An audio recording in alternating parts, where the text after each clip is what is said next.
Las cosas no cambian nunca.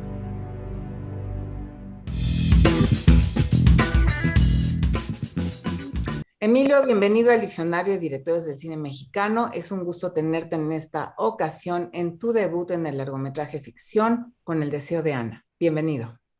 Muchas gracias, Perla. Muy contento y muy honrado de poder estar aquí en este espacio contigo.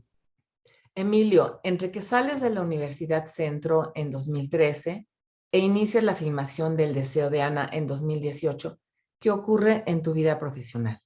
Pues yo salí de la escuela y de inmediato empecé a trabajar en una productora a través del contacto con mi amigo y a la persona que considero mi mentor, que se llama Marcelino Islas Hernández, otro director de Centro. Justamente hizo la primera película de ficción que salió de la escuela, Marta, que fue una tesis. Y yo admiraba a Marcelino y como que de alguna manera intentaba también ser parte de la industria. Marcelino empezó a trabajar en una productora y antes de salir yo le dije que me gustaría trabajar y él me dijo, ¿sabes qué? Pues hay como un lugar, hay como asistente de producción en la productora, si quieres, lánzate. Y un par de meses antes de salir empecé a trabajar ahí en esa productora y duré como 4 años ahí. Y justamente en el trabajo en esta productora, Marcelino y yo estábamos muy conscientes de que queríamos hacer un tipo de cine un poquito menos comercial del que se hacía en ese momento ahí. Y queríamos producir, ¿no? Cine más independiente, más enfocado hacia el cine de autor. Y un poco en esta idea contactamos a la que había sido nuestra maestra de guión en la escuela, Gabriela Vidal, que también es otra directora que acaba de estrenar su ópera prima Las Motitos, Argentina. Y empezamos a pensar en qué películas podemos producir y ahí nos presentó un guión que había ya escrito en el taller Altamira de Paula Markovich, que era el guión del Deseo de Ana. Entonces, digamos, muy temprano eso fue después de que terminamos de filmar La Caridad, que fue la segunda película de Marcelino, en 2014. Entendí que quería yo hacer mi ópera prima, que era El Deseo de Ana, a partir de este guión de Gabriela, mediante un ejercicio de adaptación de guión y como de hacer mía esa historia. Y pues empezó el proceso no nada más de adaptación y de coescritura, sino de desarrollo, que fue un proceso bien largo, en el que de alguna manera no logramos financiar la película, pero quedamos en muchísimos talleres de desarrollo y de coproducción, mercados y así. Y creo que eso nos dio tiempo para poder madurar la película, la historia, entender quién era yo como director, qué quería decir y cómo quería filmar la película. Y bueno, después de no conseguir financiamiento durante mucho tiempo, hicimos una campaña de fondo colectivo de crowdfunding en Kickstarter. Eso fue a finales de 2016 y con ese recurso, que fue muy poco, pero pues significativo para nosotros, pudimos filmar por fin la película en 2018. Para los interesados en esta entrevista, ¿nos puedes decir de qué trata, cuál es el tema del deseo de Ana? El Deseo de Ana es un drama intimista que cuenta el reencuentro entre dos personas que no se ven hace mucho tiempo, Ana y Juan, que tienen vidas muy distintas. Ana es una madre soltera que vive en un departamento de clase media de la Ciudad de México y tiene una vida relativamente apacible hasta que este reencuentro con Juan, que es una persona que no sabemos muy bien qué representa en su vida, detona una serie de recuerdos y de secretos que ambos van a tener que confrontar con el fin de encontrar la tranquilidad que durante todos estos años se les ha negado y bueno, lidiar con las consecuencias de este reencuentro, ¿no? ¿Cómo llegas a esta historia? Yo tenía ya una inquietud por hablar de los amores prohibidos, porque a nivel personal, cuando era adolescente tuve un par de relaciones que fueron como muy cuestionadas y yo me preguntaba por qué habían sido cuestionadas. Eh, y, y- y no sé, o sea, como que me rondaba mucho en la cabeza por qué no podemos amar a las personas que queremos siempre y cuando sea una relación no consensual entre dos iguales y una relación simétrica. Me interesaba mucho ese tema y me interesa mucho el tema de la familia, ¿no? Y cómo al final nuestra familia forma parte fundamental de quiénes somos, aunque queramos negarlo, aunque queramos cambiar. quiénes somos y de dónde venimos, nunca, que yo creo que nunca vamos a poder eh, negar nuestro origen, y que de alguna manera también, si no aceptamos eso y no entendemos de dónde venimos, podemos, pues, repetir los mismos errores que nuestros padres, y como que repetir esta carga generacional. Me interesaban mucho esos temas, y creo que el deseo de Ana es una manera de llevar esta idea del amor prohibido al extremo. Yo entiendo que es un tema que puede ser poco común y que se ha abordado relativamente poco en el cine mexicano, sobre todo, pero que al final, en el deseo de Ana, no es que ocupe un espacio central en la narrativa, porque lo que quisimos hacer fue normalizar este tipo de relación y dejar que los espectadores encontraran su propia posición con respecto al tema. No quisimos hacerlo de manera sórdida, quisimos filmar una película que fuera de alguna manera sutil, elegante en la manera de presentar las cosas, y que hubiera una contraposición entre este tema, que es un tema tabú, fuerte, y la manera de realizar la película. Y intentamos que los espectadores pudieran ponerse en los zapatos de los personajes y entender el deseo de Ana, y de esa manera intentar entender nuestro propio deseo, intentar ser un poco más abiertos con nuestras, sí, con lo que sentimos y lo que queremos. Y al final creo que es un ejercicio para proponer, no juzgar, ¿no? Para intentar entender el alma humana a partir de no juzgar, y de poder ponernos en los zapatos de los demás, que es algo que creo que hace mucha falta en este momento, y es algo que quisiera explorar en mi carrera, ¿no? Esta idea de no juzgar a los personajes por lo que hacen, sino intentar entenderlos, y de esa manera intentar entenderme a mí mismo, y ojalá que los espectadores puedan tener ese mismo diálogo. ¿Crees que el tema del incesto fue un obstáculo para levantar la película financieramente? Sí, por supuesto. Si pensamos en las principales formas de financiar cine en este país, la principal sigue siendo el estímulo fiscal Eficine 189, y al ser un estímulo fiscal que te dan empresas, eh, creo yo que hay un conflicto, digamos, en el sentido de que las empresas buscan historias que representen los valores de sus marcas. Y creo que es un tema que las marcas no quieren ver relacionado, que se relacione con sus empresas. Entonces, pues por ese lado era una película imposible de financiar con el estímulo fiscal. Y por otro, los fondos de producción que nos quedaban, que eran en ese momento el Fidecine y el Foprocine, pues al ser una ópera prima de alguien que no había tenido, como yo no había tenido un corto como exitoso en festivales, y era una ópera prima también de una de mis productoras, de Valeria Ariñez, y era como complicado, ¿no? Entonces, muy rápido entendimos que si esta película no la hacíamos de una manera diferente, si no la producíamos de forma más independiente, más guerrillera, no la íbamos a hacer nunca. Entonces, pues creo que ese fue el camino, ¿no? Filmar la película de manera independiente, porque el tema y las condiciones propias de la película iban a ser casi imposible financiarla de manera tradicional, digamos. ¿Cómo se da la mancuerna con Gabriela Vidal? Fíjate que el guión original era un guión. El taller de Altamira de Paula Markovich incluso tiene publicadas ciertas obras en formato físico como libros. Y la idea básica de ese taller es, bueno, dentro de las ideas básicas, es que los guiones no son, digamos, solo o únicamente herramientas o pasos previos a tener la obra finalizada, que es la película, sino que pueden llegar a ser obras literarias per se. Esto conlleva a que el guión del deseo de Ana, ese tratamiento que yo leí, era un tratamiento que era más parecido a una novela corta, muy similar a como escribe Gabriela Vidal en el resto de sus novelas, que tiene varias, tiene 3 publicadas, me parece. Entonces el proceso fue, cuando yo le pedí que me dejara trabajar con ella, empezamos un proceso de coescritura en el que primero yo, de manera muy respetuosa, intenté entender por qué quería contar ella eso y cuál era su relación personal. Después, explicarle yo cuál era mi relación personal con ese tema y cuál era mi enfoque y el que yo quería darle.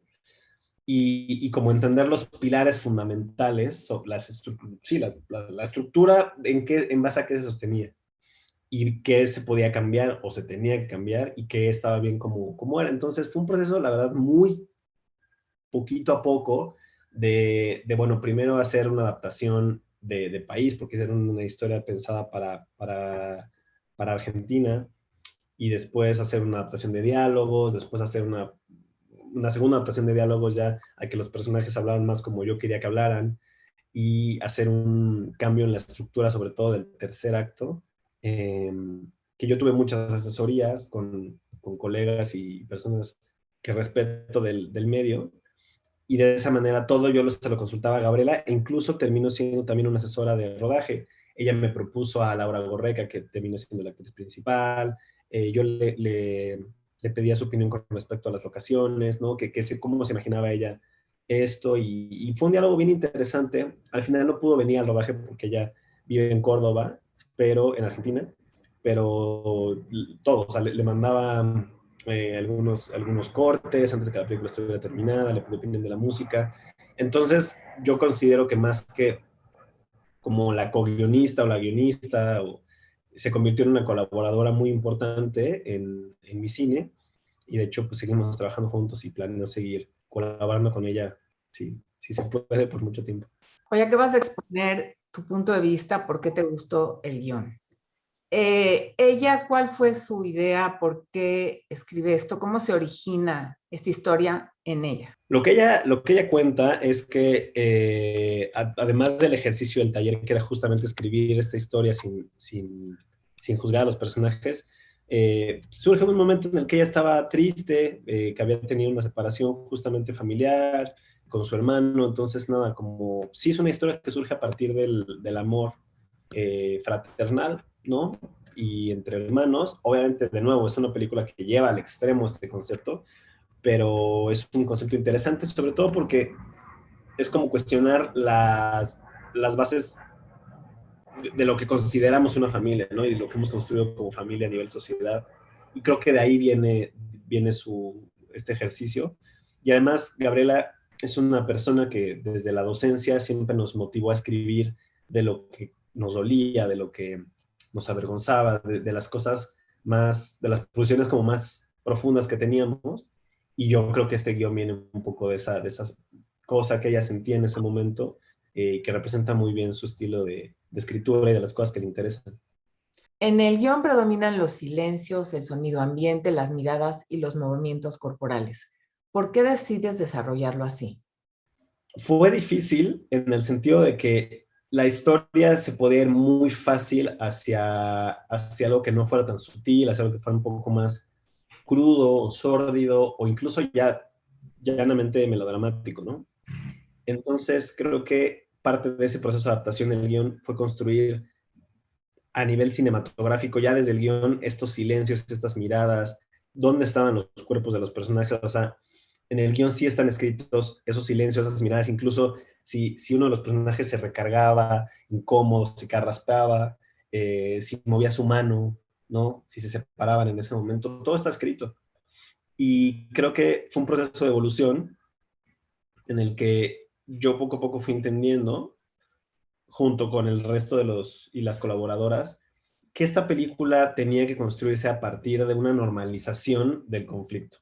Es decir, nunca subrayar con la cámara, con las actuaciones, con la música, los sentimientos o la extrañeza de lo que está pasando, porque de alguna manera quisimos ver esta relación entre hermanos sin que fuera a nivel cinematográfico como el shock o la cosa rara. O sea, más bien fue como, venga, vamos a normalizarlo, que la cámara más bien sea un espectador pasivo, no nos enfoquemos tanto, claro, como en esos roces, en esa cosa que podría llegar a ser la seducción per se o la cachondería, sino más bien estemos un poco más de fuera como espectadores, y hagamos que la gente vaya preguntándose qué sucede poco a poco.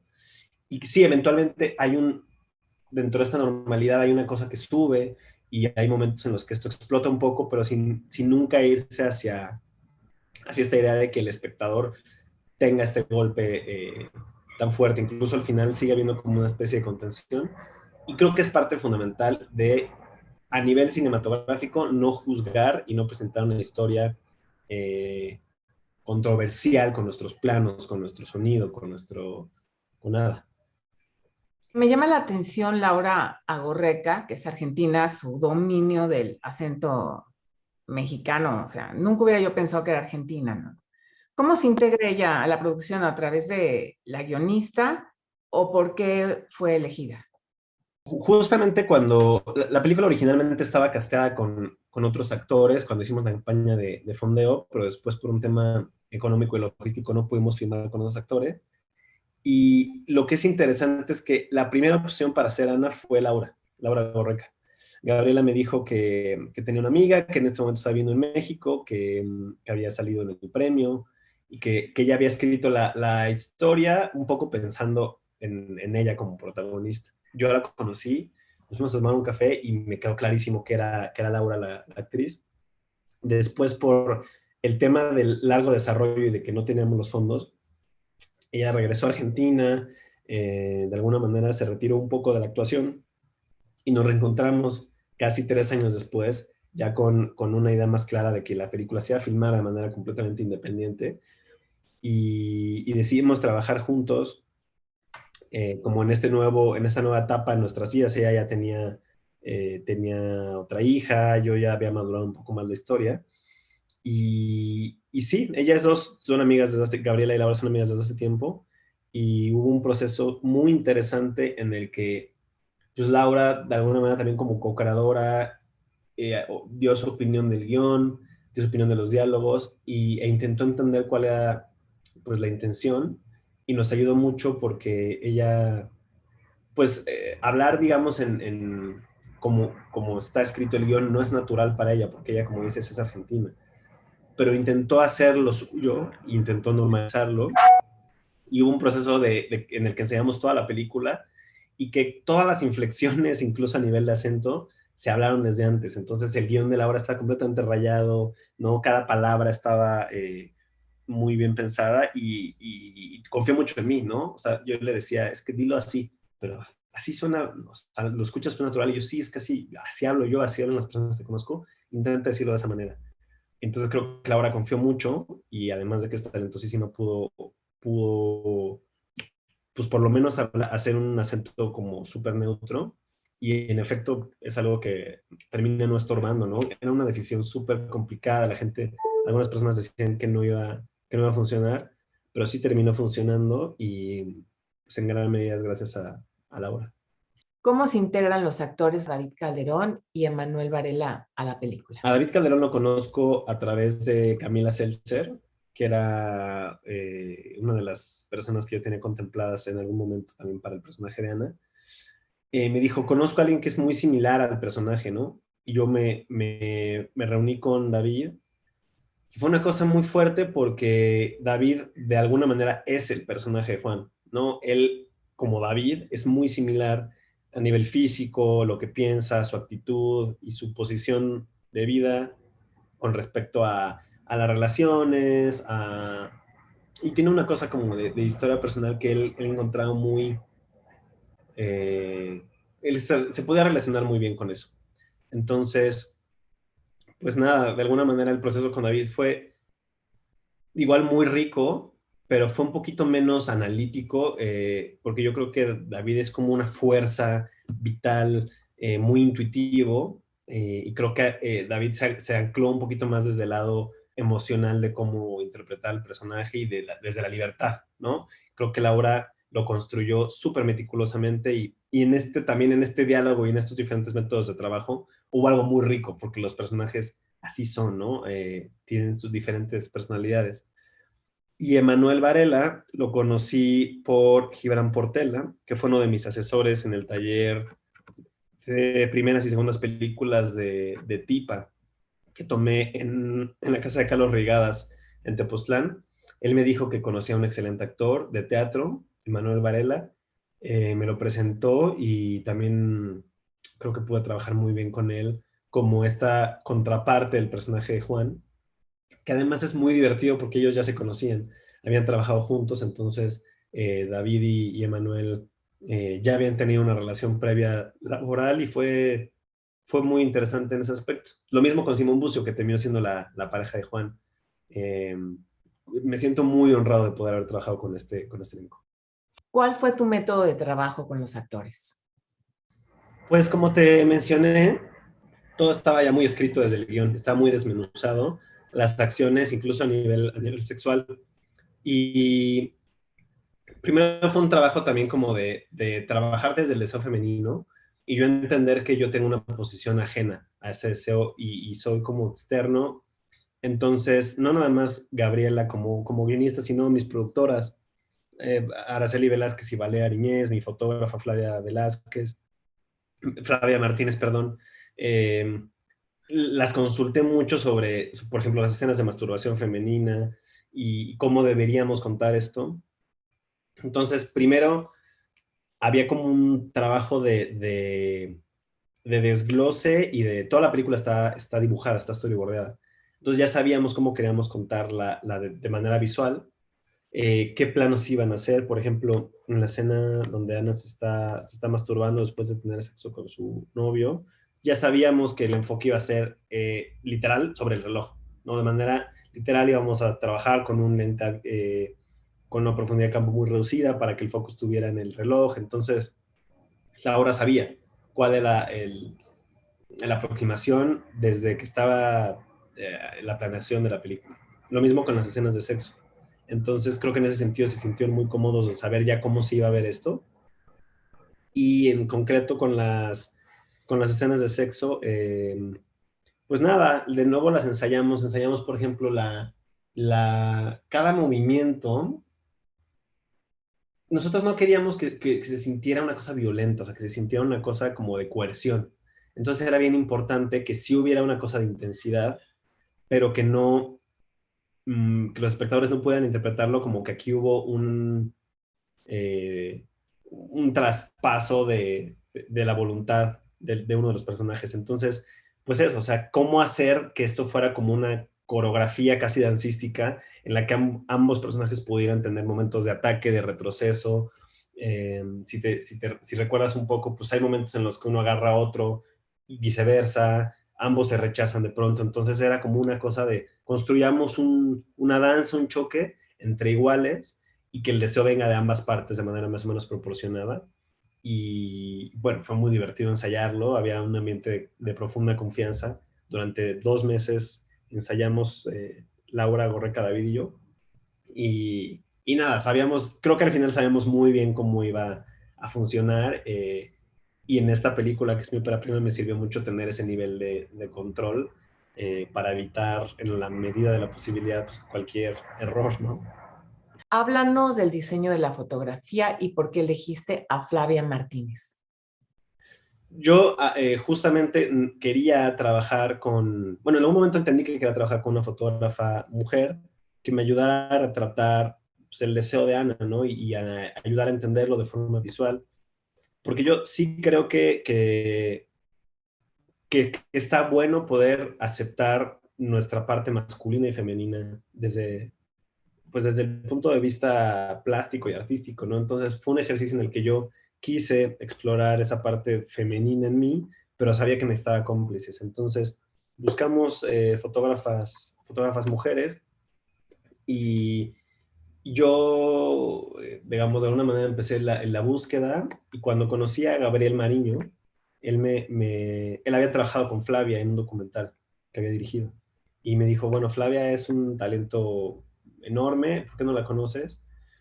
Y yo había buscado a otras fotógrafas antes, pero con Flavia hubo una conexión laboral súper interesante porque creo que los dos somos muy rigurosos y nos tomamos muy en serio el trabajo. Entonces, gracias a que era la ópera prima de los dos, sentíamos que teníamos que darlo todo y el trabajo de diseño empezó, pues eso, o sea, desde intentar entender el guión, entender cuál era la intención narrativa y emocional, y después creo que el trabajo fue como de ir de más a menos, ir depurando, ir entendiendo que la película iba a ser como de pocos planos, la menor cantidad de cortes, de la filosofía como de menos es más, y de intentar contar a partir del fuera de campo, de las cosas que no veías en pantalla, sino que las escuchabas o las percibías, que la cámara casi nunca se iba a mover, incluso ya de manera un poco más, no radical, pero sí como la propuesta fue que el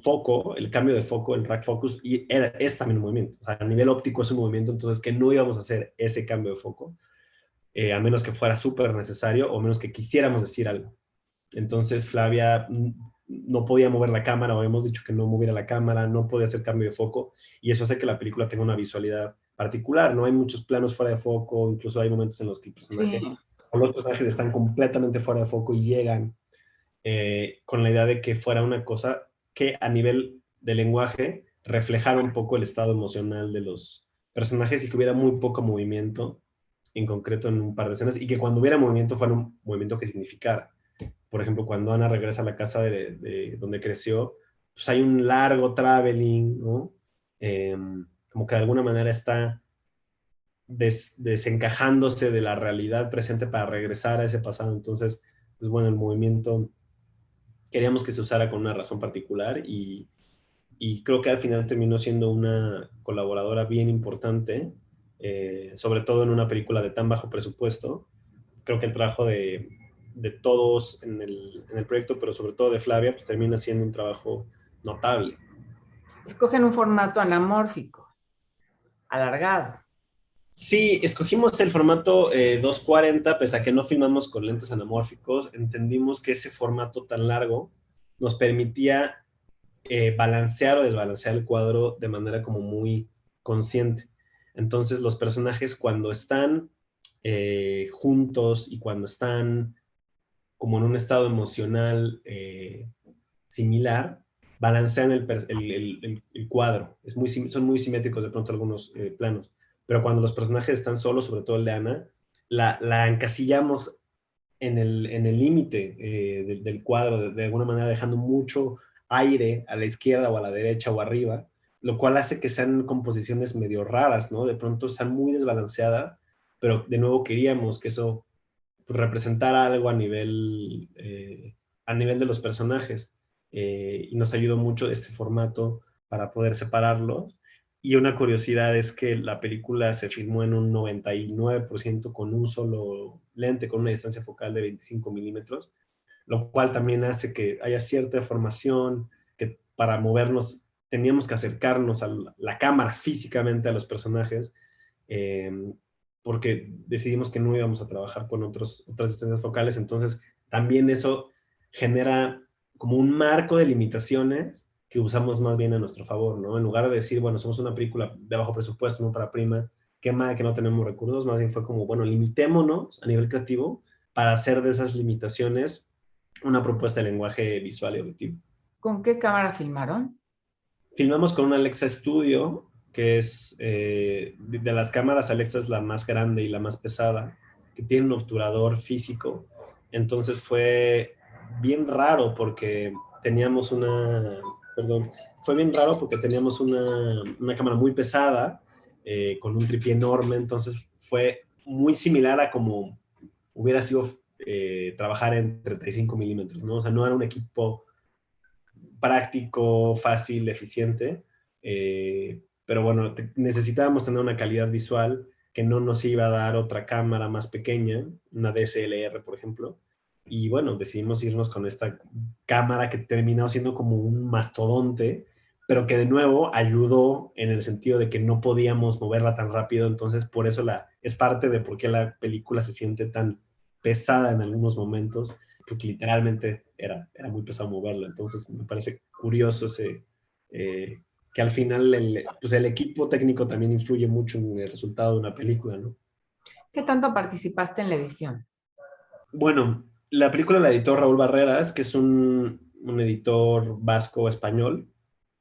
Entonces, nosotros le enviamos el material y él trabajó desde España en un corte y después vino a la Ciudad de México, se quedó en mi casa y pese a que yo no operé la plataforma, trabajé todos los días con él, ¿no? Entonces fue un proceso también como muy riguroso en el que llegábamos, visualizamos lo que habíamos hecho el día anterior en la noche, trabajábamos y en la noche volvíamos a visualizar. Entonces como que de alguna manera fue un proceso muy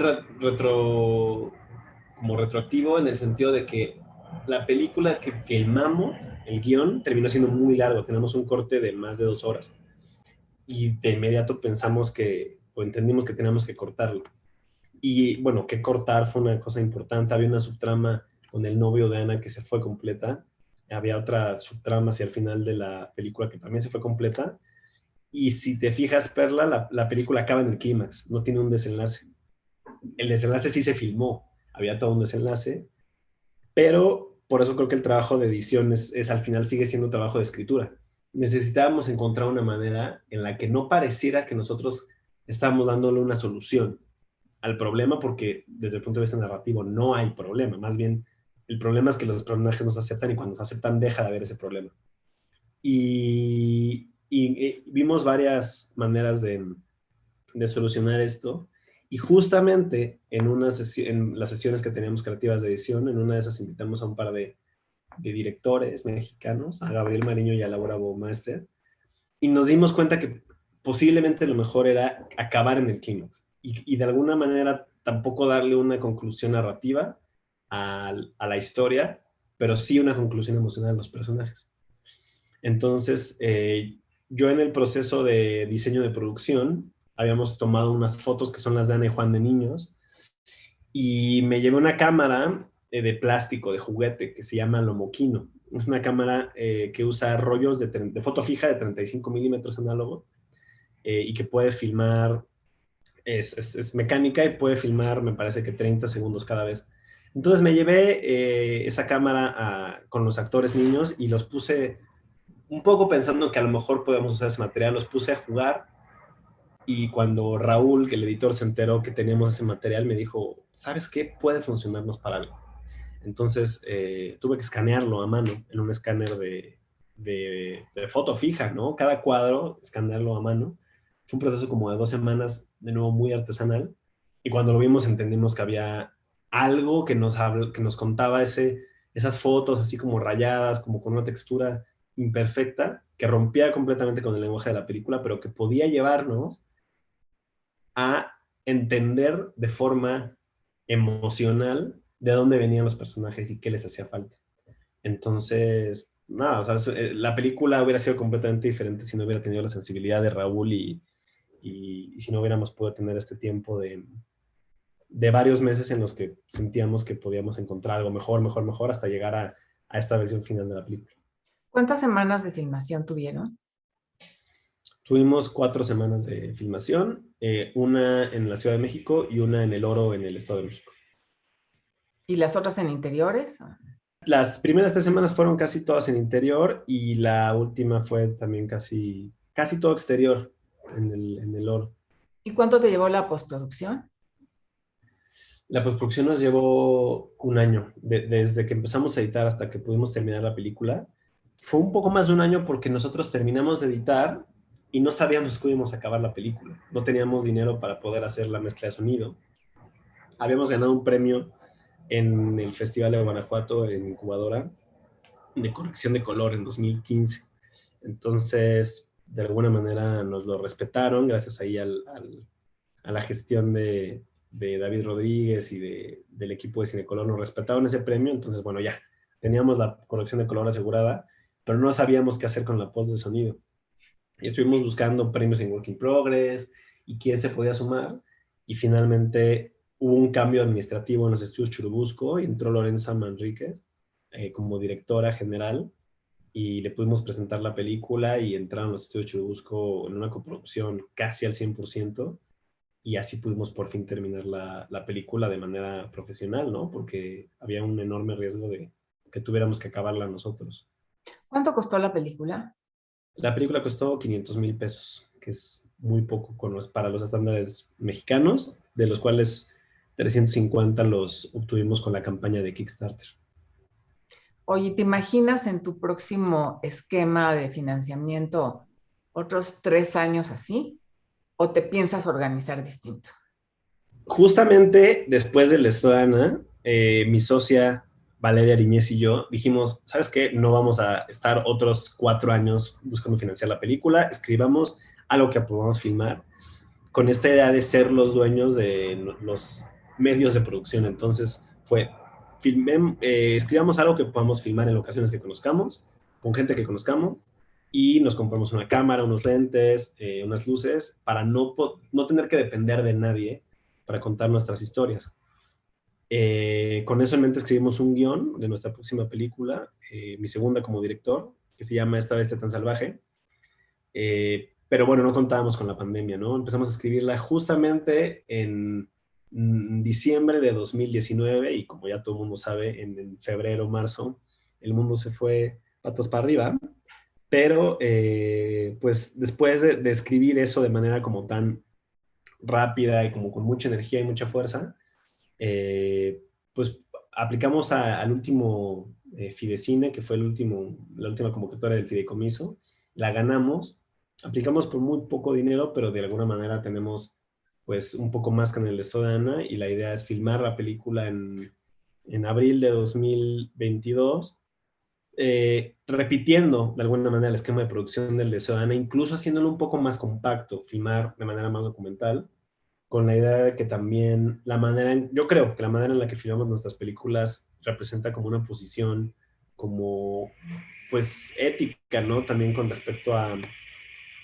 pues al mundo y al mundo del cine y que yo creo que la manera en la que financiamos nuestras películas también cuenta y hace que las películas sean diferentes. Entonces, pues lo que aprendimos con el de Sodana es que queríamos filmar como con este esquema muy pequeño, no como porque ya no hay de otra, sino por elección, porque creemos que hay un tipo de cine como más libre y más espontáneo que puede surgir de estos esquemas de producción más chiquitos. ¿Ya tienes distribuidor en el extranjero? En México la película la distribuye Benuca Films y en el extranjero la vendimos a una plataforma, sí, un colocador que se llama Somos TV, que está presente en Estados Unidos y Puerto Rico y los territorios, pero es el único distribuidor que tenemos por el momento en el extranjero. Salimos con 12 copias, en principio, que vamos a ponerlas en diferentes sedes de la Ciudad de México. En principio vamos a estar en la Cineteca Nacional, en Cine Tonalá, la Casa del Cine, Cinemanía Loreto, Film Club Café, en Satélite, el IFAL, Cinépolis Diana y en 5 sedes de Cinemex. Y posteriormente vamos a través de Cedecine a llegar a los estados y a ir rolando estas 12 copias de manera también como muy artesanal para que pueda llegar a todos los estados.